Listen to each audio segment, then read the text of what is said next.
हरे कृष्णा।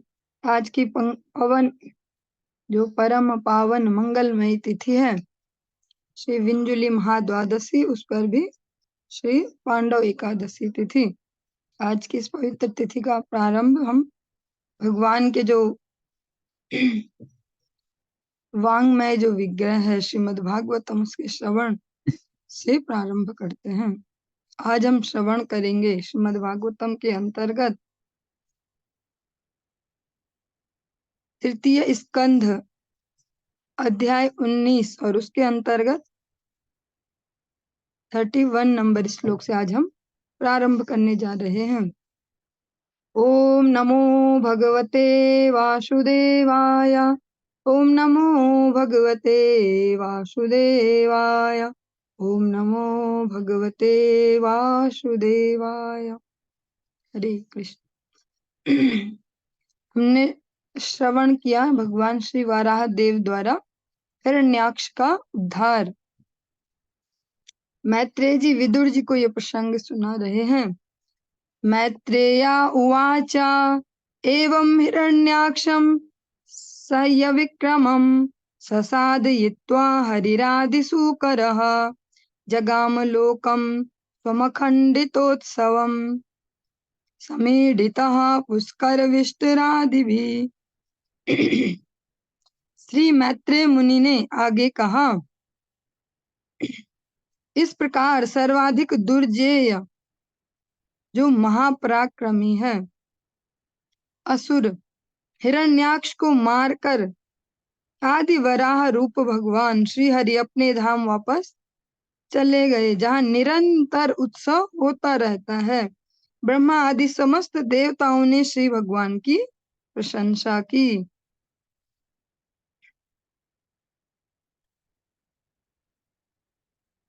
जो भगवान आदि वराह देव हैं, उन्होंने हिरण्याक्ष का उद्धार किया, जो कैसा है, सर्वाधिक दुर्जेय, जिस पर कोई देवताओं का भी जोर नहीं चलता था। ऐसे असुर को उद्धार करके भगवान अपने धाम चले गए, जहाँ निरंतर उत्सव होता रहता है।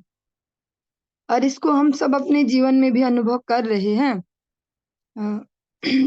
अगर हम तुलना करें सामान्य अन्य जनों से और अपने जीवन को कंपेयर करें, जो गुरु वैष्णव के अनुगत्य में अनुशासन में जीवन को भगवान की भक्ति के अनुशासन में चला रहे हैं, हमारे पास निरंतर हर हफ्ते कुछ न कुछ उत्सव है। आज ये आयुर्भाव तिथि, आज वो तिरोभाव तिथि, आज एकादशी आ गई, अब ऐसा आ गया, अब वैसा आ गया।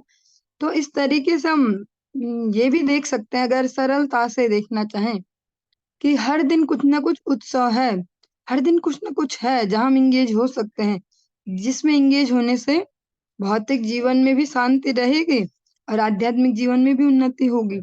तो भगवान का जो परम धाम है, वहां पर तो निरंतर ही प्रतिक्षण उत्सव चलते रहते हैं। भगवान ऐसे अपने नित्य धाम को वापस चले गए। ब्रह्मा आदि समस्त देवताओं ने श्री भगवान की प्रशंसा की, भगवान की स्तुति की। मया यथा नुक्तं वादिते हरे कृतावतारस्य सुमित्र चेष्टितम् यथा हिरण्याक्ष उदार विक्रमो महामृधे क्रीडन वन्निराकृति कृतः। श्री मैत्रेय मुनि ने आगे कहा,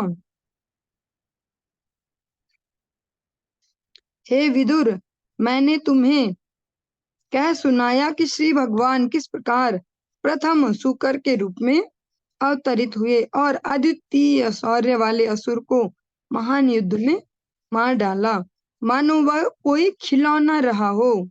मैंने अपने पूर्ववर्ती गुरु से इसे जिस प्रकार से सुना था, वह तुम्हें सुना दिया।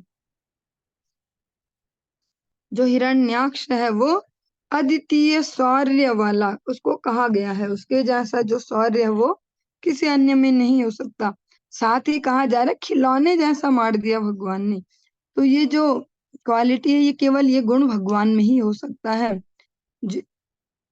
भगवान में स्वयं भी इसी प्रकार से गुण पाए जाते हैं जो विरोधाभासी दिखने में लगते हैं। भगवान महाबलशाली हैं, जैसा हम हर लीला में श्रवण करते हैं, फिर भी छोटे छोटे ग्वाल बालों से डर जाते हैं खेल में, जब वो उनको कुछ इस प्रकार से करें। मैया यशोदा थोड़ी सी छोटी सी एक छड़ी लेके आती है, भगवान आंखों में आंसू भर लेते हैं। वैसे भगवान में जो विपरीत गुण, और यहाँ पर भी जो ये दैत्य है अद्वितीय शौर्य वाला है, तो उसको कोई शौर्य से ही मारेगा ऐसे, लेकिन बहुत मेहनत करके।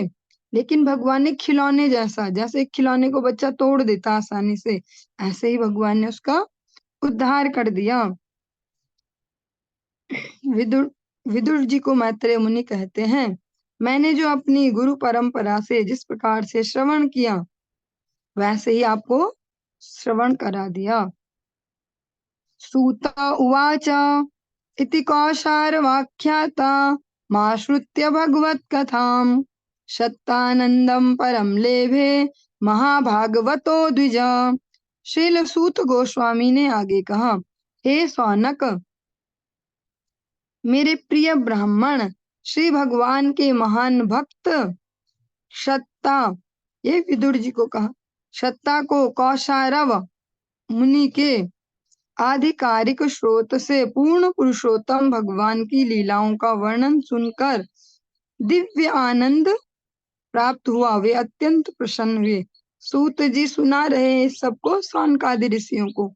हमें बीच बीच में ये याद भी रखना है कि हम किन के अनुगत्य में सुन रहे हैं। सूत जी सुना रहे हैं सौनकादि 88,000 ऋषियों को, और मैत्रेय मुनि सुना रहे हैं अभी विदुर जी को। तो सूत गोस्वामी जी सौनक जी को कहते हैं, हे मेरे प्रिय ब्राह्मण, भगवान के जो महान भक्त हैं क्षत्ता, विदुर जी को कहा जा रहा है। कौशारव श्री मैत्रेय मुनि को कहा जा रहा है। जो विदुर जी हैं वो मैत्रेय मुनि जैसे आधिकारिक स्रोत, जो प्रमाणिक हैं, जो कह सकते हैं ऑथराइज्ड हैं, उनसे सुन के भगवान की जो मधुर लीलाएं उन्होंने सुनी, उससे उन्हें दिव्य आनंद प्राप्त हुआ। वे अत्यंत प्रसन्न हुए। अन्येषां पुण्य श्लोकानाम उद्दाम यशाम सताम उपश्रुत्य भवेन्मोदः श्रीवत्सांकस्य किं पुनः। मनुष्य चाहे तो अमर यश वाले भक्तों के कार्यकलापों को सुनकर भी आनंद उठा सकता है। फिर श्री वत्सधारी श्री भगवान की लीलाओं के श्रवण का तो कहना ही क्या। सूत गोस्वामी जी कहते हैं, यदि कोई मनुष्य चाहे तो जो भक्त हैं, भक्तों के भी अगर जीवन के कुछ कार्यकलापों को सुने, उनसे भी आनंद उठा सकता है। मीन्स भक्तों के चरित्र भी आनंद देने वाले हैं। और फिर जो भगवान है, परम भगवान, जो हृदय में स्त्री वत्स का चिन्ह, लक्ष्मी जी का जो चिन्ह है, उसको धारण करने वाले, उनकी तो अगर कथाएं सुने तो फिर आनंद का क्या कहना। इसीलिए भक्त भागवत और स्वयं भगवान, इन दोनों की ही जो कह सकते हैं, अगर हम भगवान के लीला प्रसंग और भक्तों के चरित्रों को सुनेंगे तो एक अच्छा बैलेंस जीवन में आनंद का आ पाएगा, एक अनुशासन भी आ पाएगा। जिन जिन भक्तों के हम चरित्र सुनेंगे, उनके चरित्रों से कोई ना कोई एक विशेषता तो हम ले ही सकते हैं, भले ही हम बहुत सारी न ले पाए, कोई एक दो भी ले लें तो जीवन सही पथ पर अग्रसर हो जाएगा। यो गजेन्द्रम झषग्रस्तम ध्यायन्तं चरणाम्बुजम् क्रोशन्तीनां करेणूनां पृच्छतो अमोचयद्रुतम्। वह गजराज जिस पर मगरमच्छ ने आक्रमण कर दिया था, और जिसने तब श्री भगवान के चरण कमलों का ध्यान किया, उसे उन्होंने तुरंत बचा लिया। उस समय उसके साथ की जो हथिनियां थी वो चिंगाड़ रही थी, किंतु श्री भगवान ने आसन्न संकट से उसको शीघ्र बचा लिया। यहाँ पर गजराज का एग्जाम्पल दिया गया है, जो आप सभी ने कथा प्रसंग श्रवण किया ही है, कि गजेंद्र जल में स्नान कर रहे थे अपने सारे संबंधियों परिवारजनों के साथ, सभी पत्नियां, बच्चे, रिश्तेदार, दोस्त, सबके साथ गजेंद्र जल में विहार कर रहे थे। ऐसे गजेंद्र पर जब ग्राह ने आक्रमण किया तब उन्होंने भगवान के चरणों का स्मरण किया और भगवान ने उनकी तुरंत रक्षा कर ली। जो आसन्न मृत्यु है, जो आने वाला जो संकट है, उससे भगवान ने उन्हें बचा लिया। तम सुखाराध्य मृजुभिरनन्य शरण निर्भि कृतज्ञ को न सेवेत दुराराध्यम साधुभि। ऐसा कौन कृतज्ञ जीव होगा जो श्री भगवान जैसे परम स्वामी की प्रेममयी सेवा नहीं करना चाहेगा। वे उन विमल भक्तों पर सरलता से प्रसन्न हो जाते हैं जो उन्हीं पर अपनी रक्षा हेतु आश्रित रहते हैं, किंतु किसी अनुचित व्यक्ति को उन्हें प्रसन्न कर पाने में कठिनाई होती है। साथ साथ सूत गोस्वामी जी कहते हैं, ऐसा कौन सा जीव होगा जो भगवान की प्रेममयी सेवा नहीं करना चाहेगा। कृतज्ञ, जो कृतज्ञ लोग होते हैं, जो कृतज्ञ होते हैं वो तो कभी नहीं करेंगे, पर जो कृतज्ञ होते हैं, जो समझते हैं हाँ इनका उपकार है हम पे, कृपा है हम पे, तो ऐसा कौन सा होगा जो नहीं करना चाहेगा। मीन सभी करना चाहेंगे। आगे बताते हैं भगवान, जो विमल भक्त हैं, जो पापों से मुक्त हैं, जो कलमशों से मुक्त हैं, अनेक अनेक प्रकार की दुर्भावनाओं से जो मुक्त हैं, ऐसे भक्तों पर भगवान जल्दी प्रसन्न हो जाते हैं। भगवान भगवत गीता में भी कहते हैं, तस्याहम सुलभ पार्थ यो माम स्मरति नित्य सा। जो निरंतर मेरा स्मरण करते हैं वे, उनके लिए मैं सुलभ हो जाता हूँ। भगवान का जो निरंतर स्मरण करेगा तो उसके जीवन में पाप इकट्ठे भी नहीं हो पाएंगे, अतः भगवान उन पर जल्दी से प्रसन्न होते हैं जो विमल होते हैं, और साथ में जो केवल भगवान पर ही आश्रित होते हैं, जिसको कहा जा सकता है एक निष्ठा, जो केवल भगवान पर ही बस निर्भर है। अब आप मारो चाहे रखो, जिस प्रकार से भक्ति विनोद ठाकुर जी कहते हैं, मार भी राखवी जो इच्छा तोहार नित्य दास प्रति तू या अधिकार। जिनका इस प्रकार का भाव होता है कि भगवान आप ही अब हमारे रक्षक हैं, ऐसे भक्तों के भगवान अवश्य रक्षा करते हैं और उनसे प्रसन्न रहते हैं। लेकिन जो अनुचित व्यक्ति हैं, जिसके हृदय में भक्तिमय भाव नहीं है, जो भगवान से ईर्ष्या करते हैं, जो भगवान के भक्तों से वैर करते हैं, वे भगवान को कभी प्राप्त नहीं कर पाते।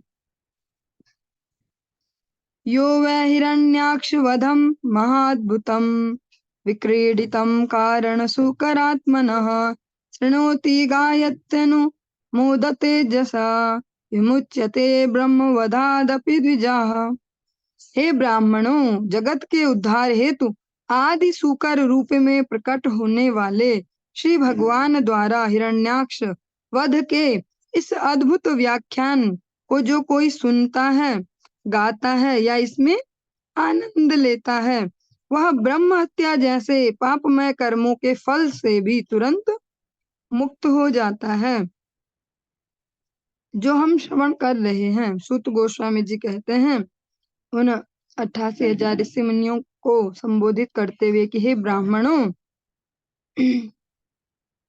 जगत के उद्धार के लिए जो भगवान आदि सूकर के रूप में प्रकट हुए, भगवान का जो ये प्रसंग है, जो सुनता है, जो सुनाता है, जो इसमें आनंद लेता है, वह अनेक अनेक बड़े बड़े पापों के फल से भी मुक्त हो जाता है। इसमें एग्जाम्पल दिया गया ब्रह्म हत्या जैसे, एक एक्सट्रीम एग्जाम्पल दिया गया है। कोई ब्राह्मण की हत्या कर ले किसी आचरणशील, तो उसको भी जो पाप लग सकता है।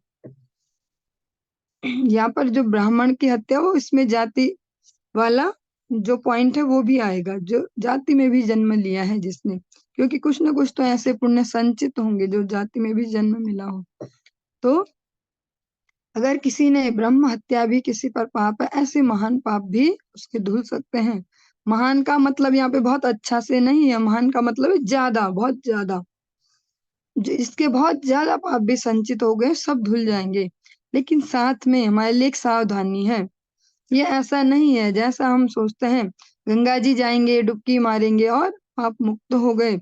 अच्छा, इस प्रसंग को हमने सुन लिया, पाप मुक्त हो गए, इसका ये अर्थ नहीं है कि सुनते ही सब पाप मुक्त। इसका वास्तविक अर्थ ये, जब हम इस प्रसंग को सुनेंगे, अनेक प्रकार से जब चिंतन करेंगे, अलग अलग एंगल से, हिरण्याक्ष के पास सब कुछ था, नेम फेम मनी सब कुछ, बल बुद्धि विद्या हर कुछ, लेकिन भगवद विमुखता का जो प्रमुख दोष है वो उसमें होने से उसका पतन हुआ।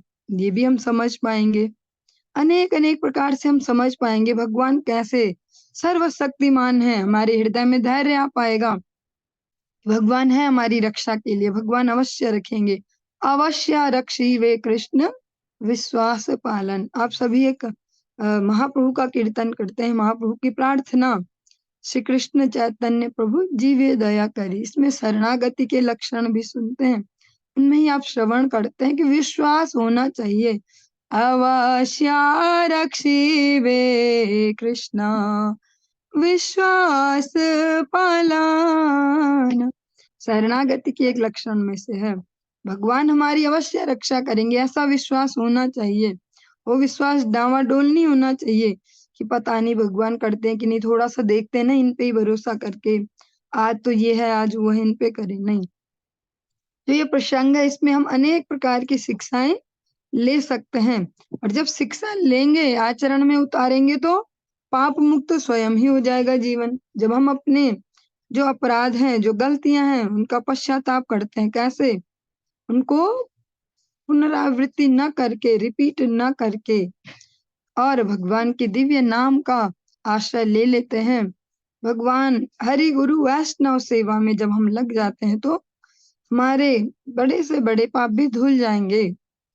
ये ऐसे होगा, ये ऐसे नहीं होगा कि हम अल्लाह इसको कर्म कांड जैसा समझे, हमने इसको सुनाया और पाप धुल गए, ऐसे नहीं। चिंतन करेंगे, जीवन में चेंजेस लाएंगे, अपने कार्य करने की शैली बदलेंगे, व्यवहारों में परिवर्तन लाएंगे, तब पाप मुक्त हो पाएंगे। एतन्महापुण्यमलं पवित्रं धन्यं यशस्यं पदमायुराशिषां प्राणेन्द्रियाणां युधि शौर्यवर्धनं नारायणो अन्ते गतिरंग शृण्वताम्। यह परम पवित्र आख्यान, जो चरित्र है, अद्वितीय यश, संपत्ति, ख्याति, आयुष्य तथा सभी मनोवांछित फल देने वाला है। युद्ध भूमि में यह मनुष्य के प्राणों तथा कर्मेंद्रियों को शक्ति वर्धित करने वाला है। हे सौनक, जो अपने अंत काल में इसे सुनता है, वह भगवान के परम धाम को जाता है। अभी हम इसकी महिमा सुन रहे हैं, जो ये प्रसंग है हिरण्याक्ष के वध का, भगवान आदि शुक्र का, जो आदि वराह है, उनके अवतार का प्रसंग। तो इसको सुनने से अद्वितीय यश प्राप्त होता है, और जैसा आज तक कभी प्राप्त नहीं हुआ होगा हमें। संपत्ति की भी प्राप्ति होती है, ख्याति प्राप्त होती, आयुष्य और सभी जो भी मन की अभिलाषाएं वे पूर्ण होती हैं। और अगर किसी युद्ध भूमि में किसी सैनिक को यह सुनाया जाए, तो ये प्रसंग तो उसके प्राणों और कर्मेंद्रियों की जो शक्ति है, प्राण शक्ति और कर्मेंद्रियों की शक्ति, इसको बढ़ाने वाला है, इसके वीर रस को बढ़ाएगा। और सूत गोस्वामी जी कहते हैं, सौनक जी, जो अपने जीवन के अंतिम समय में, जब बस शरीर छूटने ही वाला है, अगर इस प्रसंग को सुन ले, तो भगवान के परम धाम को जाएगा, क्योंकि भगवान की लीला की स्फूर्ति होगी, भगवान के स्वरूप को इमेजिन कर पाएगा। अरे ऐसे हैं भगवान, इतने पराक्रमी, अच्छा वो इतना विशाल दैत्य है, इतना पावरफुल, इतना शक्तिशाली, देवताओं की भी जिसके आगे नहीं चल रही, जिससे सब डर के भाग जा रहे हैं सारे देवता, हाथ जोड़ रहे कि आप जाओ, हमारे बस का नहीं आपसे लड़ पाना, ऐसे को भगवान ने खिलौने के जैसे मार दिया। जब ये सुनेंगे तो भगवान का स्मरण होगा। और अंत काले च मामेवा स्मरण मुक्त्वा कलेवरम यह प्रियाति सम्मद भावम याति नास्त्यत्र संशय। भगवान भगवत गीता में स्पष्ट कहते हैं, मेरा स्मरण करते हुए जो इस कलेवर को, इस शरीर को छोड़ेगा, अब वो आगे कहाँ जाएगा, नीचे की ओर गति नहीं होगी, ऊर्ध्व लोक की ओर, वो मुझ तक पहुंच सकता है, मुझ तक पहुंचना उसका निश्चित हो जाता है। अब हम जो हमारा 19वां अध्याय है यहीं पर ही संपूर्णता को प्राप्त होता है। अब हम 20वें अध्याय में प्रवेश करेंगे। सौनक उवाच महीं प्रतिष्ठा मध्यस्य सौते स्वायंभुवो मनुः कान्यन्यवतिष्ठद् द्वाराणि मार्गाय वर जन्मनाम। सौनक मुनि ने पूछा, हे सूत गोस्वामी, जब पृथ्वी अपनी कक्षा में पुनः स्थापित हो गई तो स्वयंभुव मनु ने बाद में जन्म ग्रहण करने वाले व्यक्तियों को मुक्ति मार्ग प्रदर्शित करने हेतु क्या क्या किया।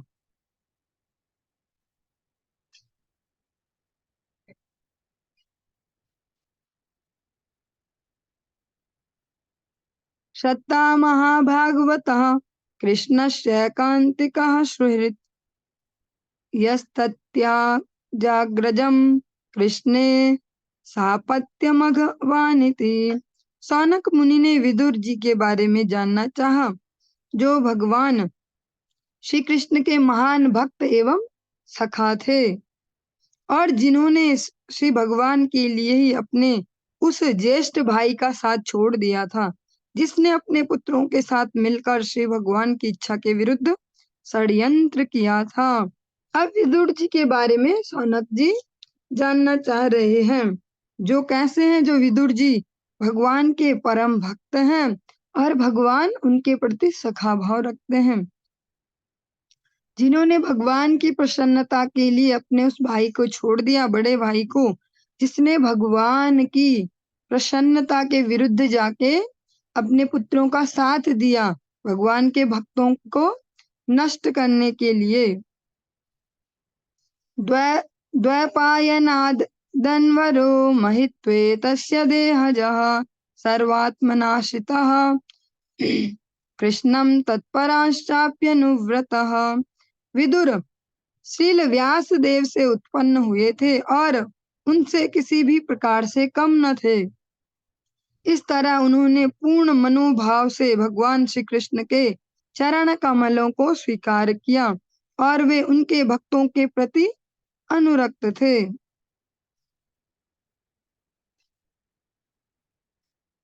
जो विदुर जी हैं, उनके जो जो पिता हैं, जिनके वीर्य से उनका जन्म हुआ, वो कौन है? स्वयं भगवान व्यास देव। और वे उनसे बिल्कुल भी कम नहीं अपने गुणों में, भगवत भक्ति में।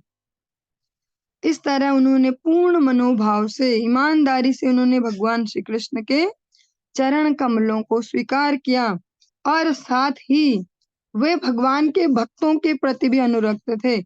वे उन लोगों में से नहीं है जो भगवान को तो मानते पर भक्तों का आदर नहीं करते। वे उनमें से हैं जो हरि गुरु वैष्णव तीनों को यथा योग्य और उचित सम्मान देते हैं। किमन्वा पृच्छन् मैत्रेयं विरजास्तीर्थ सेवया उपगम्य कुशावर्त आसीनं तत्त्ववित्तमम्। तीर्थ स्थलों की यात्रा करने से विदुर सारी जो भी कामनाएं हैं उनसे शुद्ध हो गए। अंत में वे हरिद्वार पहुंचे, जहां आध्यात्मिक जीवन के विज्ञान के ज्ञाता एक महर्षि से उनकी भेंट हुई, जिससे उन्होंने कुछ प्रश्न किए। अतः सौनक मुनि ने पूछा कि श्री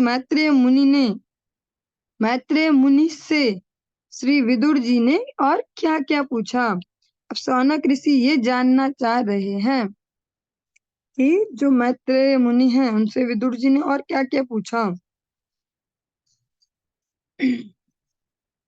तयोः संवदतो सूत प्रवृत्ता यमला कथा आपो गंगा इवाग्निर हरेः पादाम्बुजाश्रयाः। सौनक मुनि ने विदुर तथा श्री मैत्रेय मुनि के बीच होने वाले वार्तालाप के संबंध में प्रश्न किया कि श्री भगवान की निर्मल लीलाओं के अनेक आख्यान रहे होंगे। ऐसे आख्यानों को सुनना गंगा जल में स्नान करने के समान है, क्योंकि इससे सभी पापों के बंधन से छूट सकते हैं। जो सौनक मुनि हैं वे जिज्ञासा कर रहे हैं, वे भी सुनना चाह रहे हैं कुछ। जैसे इस जगत में भी हम देखते हैं, हम कुछ ना कुछ सुनते रहना चाहते हैं। कभी अपने इस रिलेटिव के बारे में, कभी उस पड़ोसी के बारे में, कभी अपने कार्य क्षेत्र में जो भी हमारे साथ कार्य करने वाले उनके जीवनों के बारे में।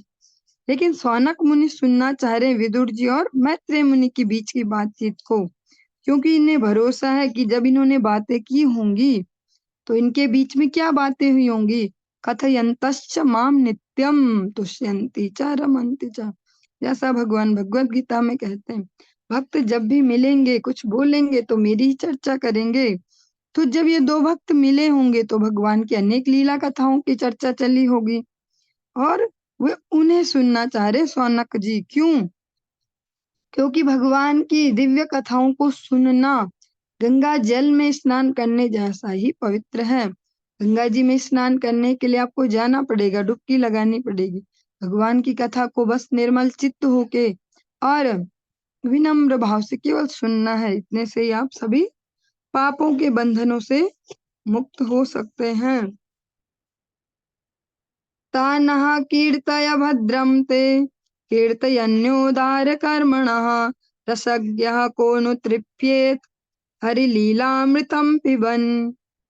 हे सूत गोस्वामी, आपका मंगल हो।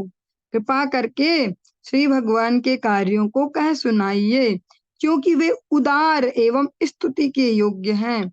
ऐसा कौन भक्त है जो श्री भगवान की अमृतमयी लीलाओं को सुनकर तृप्त हो जाए।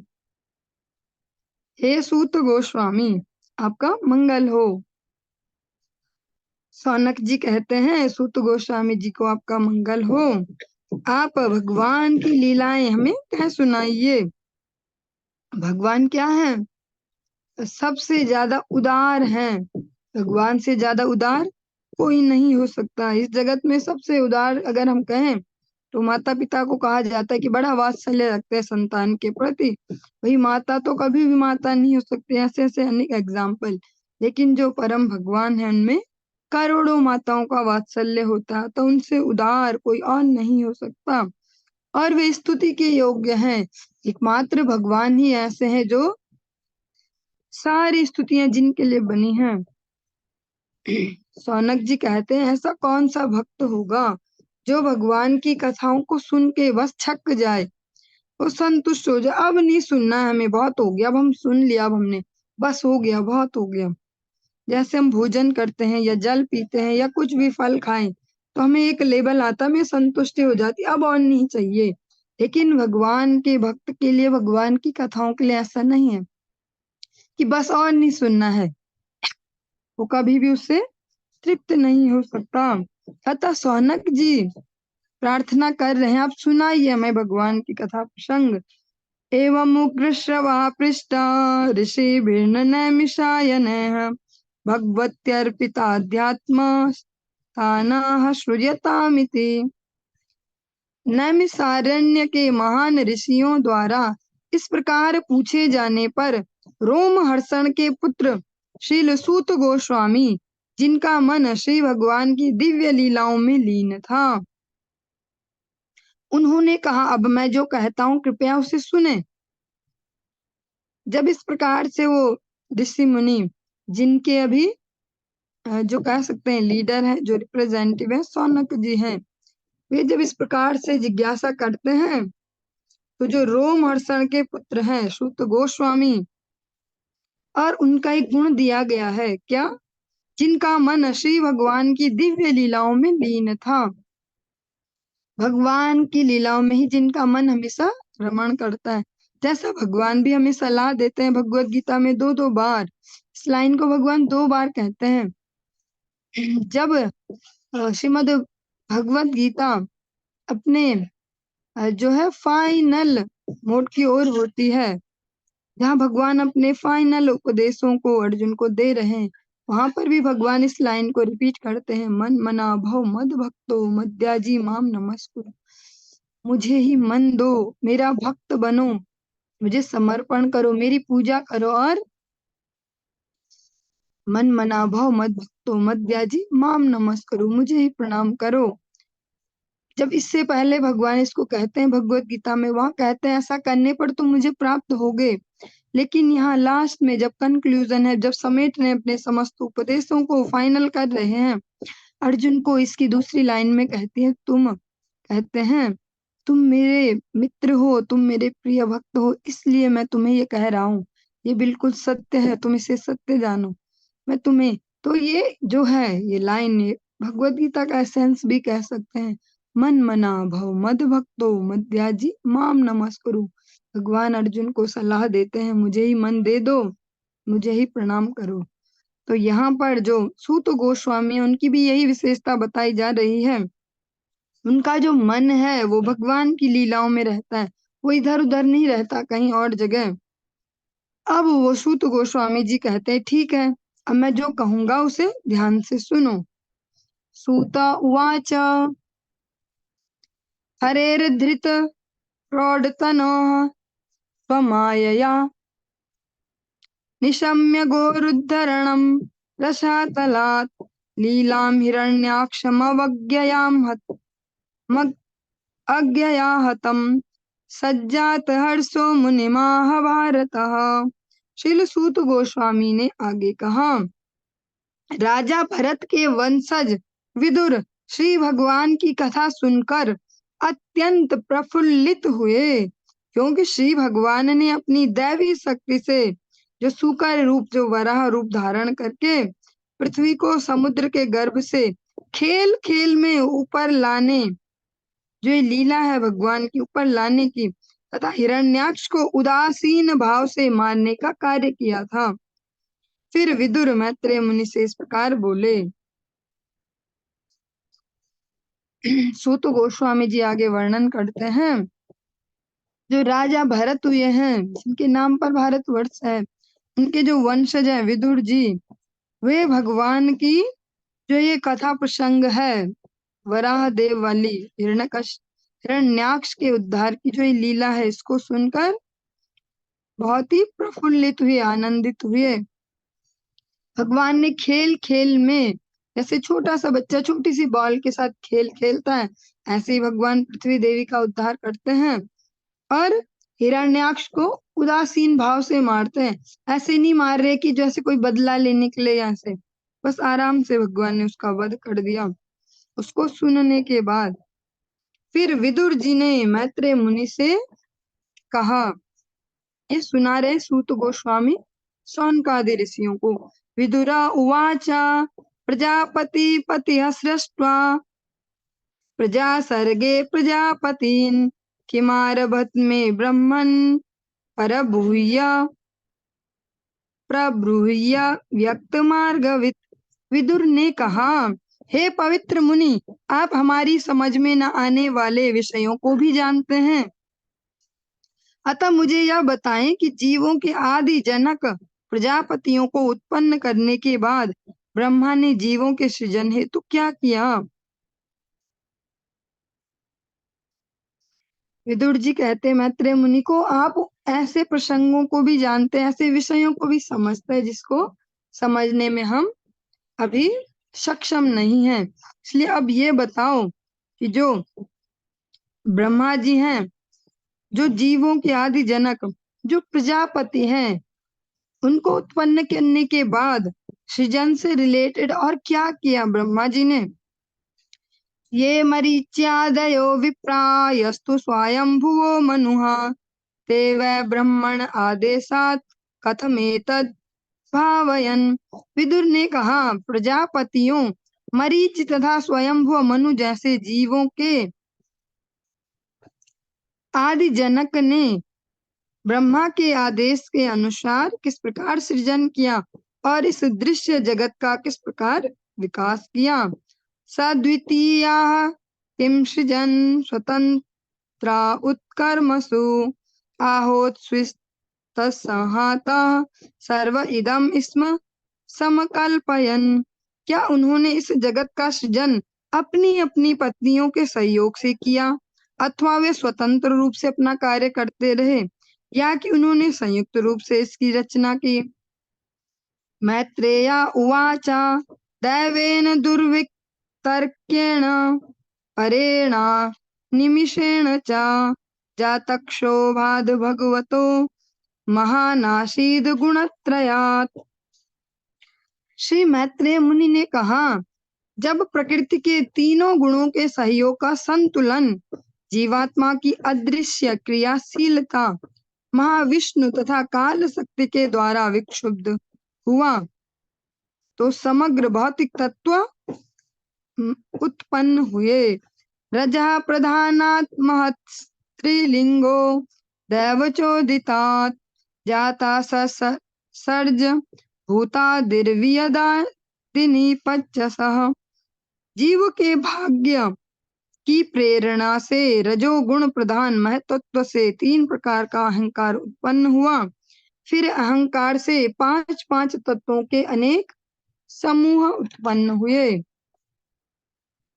तानि चैकैकशः स्रष्टुं समर्थानि भौतिकं सहत्य देव योगेन हेममंडम वासृजन्।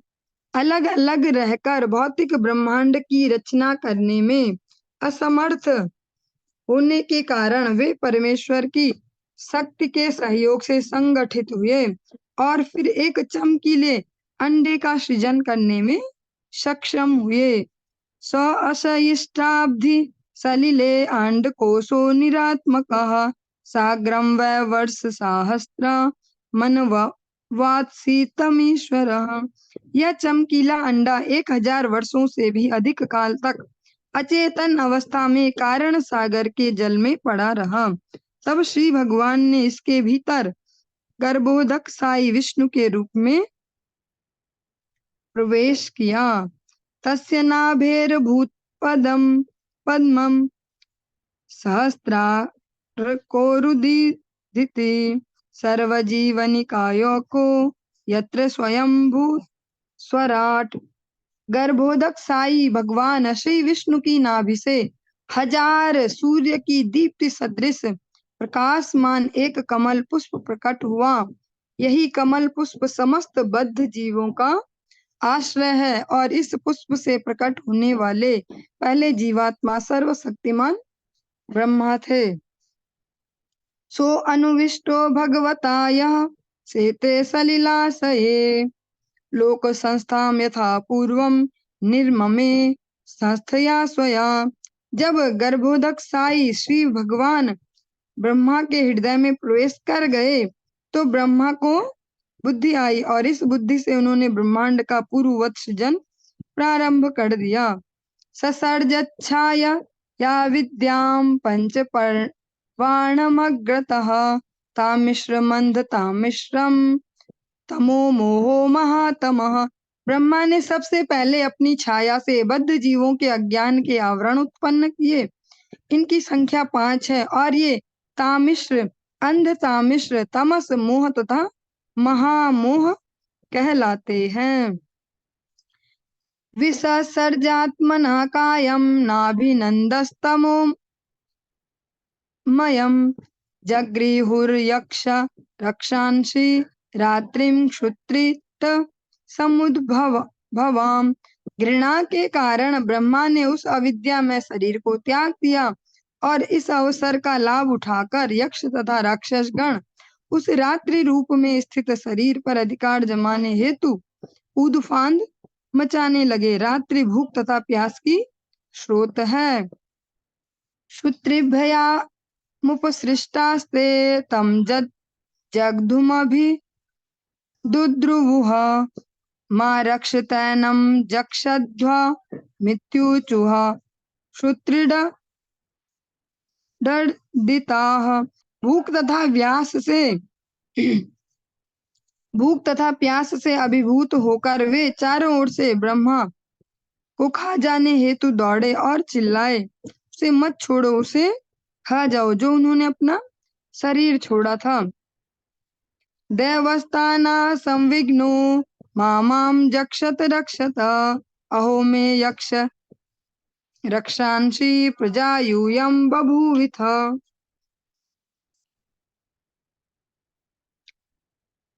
देवताओं के प्रधान ब्रह्मा ने घबराकर उनसे कहा, मुझे खाओ नहीं, मेरी रक्षा करो। तुम मुझसे उत्पन्न हुए हो और मेरे पुत्र हो चुके हो, अतः तुम लोग यक्ष तथा राक्षस हो। देवता प्रभया या दिव्यन प्रमुख तो सृजत, ते आहारसु देव सुरदेवयन्तो विसृष्टाम ताम प्रभामह।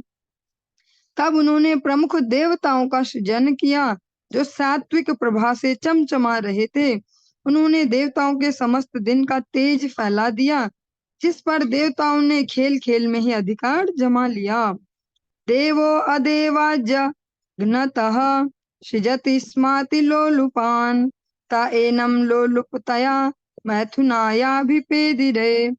फिर ब्रह्मा ने अपने नितंब प्रदेश से असुरों को उत्पन्न किया जो अत्यंत कामी थे।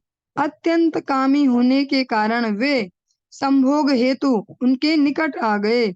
ततो हसंस भगवान सुरैर निरपत्रपे, अन्वीयमानस्तरसा क्रुद्धो भीता परापतत। पहले तो पूज्य ब्रह्मा उनकी मूर्खता पर हंसे, किंतु उन निर्लज्ज असुरों को अपना पीछा करते देखकर वे क्रुद्ध हुए और भयभीत होकर तेजी से भागने लगे। सा उपव्रज्य वरदम प्रपन्नार्तिहरम हरिम, अनुग्रहाय भक्तानाम अनुरूपात्मदर्शनम। वे भगवान श्री हरि के पास पहुंचे जो समस्त वरों को देने वाले तथा अपने भक्तों एवं अपने चरणों की शरण ग्रहण करने वालों की पीड़ा को हरने वाले हैं। वे अपनों भक्तों की तुष्टि के लिए असंख्य दिव्य रूपों में प्रकट होते हैं। हम हमेशा से जब जब भी इतिहास, जो वास्तविक जो इतिहास है उसको श्रवण करेंगे, हमेशा यही पाएंगे कि जिस पर भी कोई कितने ही बड़े लेवल पर देवता भी हैं, जब भी विपत्ति में फंसते हैं तो भगवान श्री हरि की ही शरण लेते हैं। तो हमें भी ऐसा ही करना चाहिए। हम ये शिक्षा ले सकते हैं कि जब इतने महान महान देव भी भगवान की शरण में जाते फाइनली, तो क्यों ना हम स्टार्टिंग में ही भगवान की शरण में चले जाएं।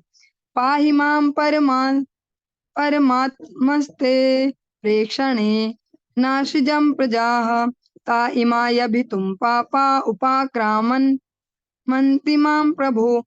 श्री भगवान ने समीप जाकर ब्रह्मा श्री भगवान के समीप जाकर ब्रह्मा ने उन्हें इस प्रकार संबोधित किया, हे भगवान, इन पापी असुरों से मेरी रक्षा करें जिन्हें आपकी आज्ञा से मैंने उत्पन्न किया था।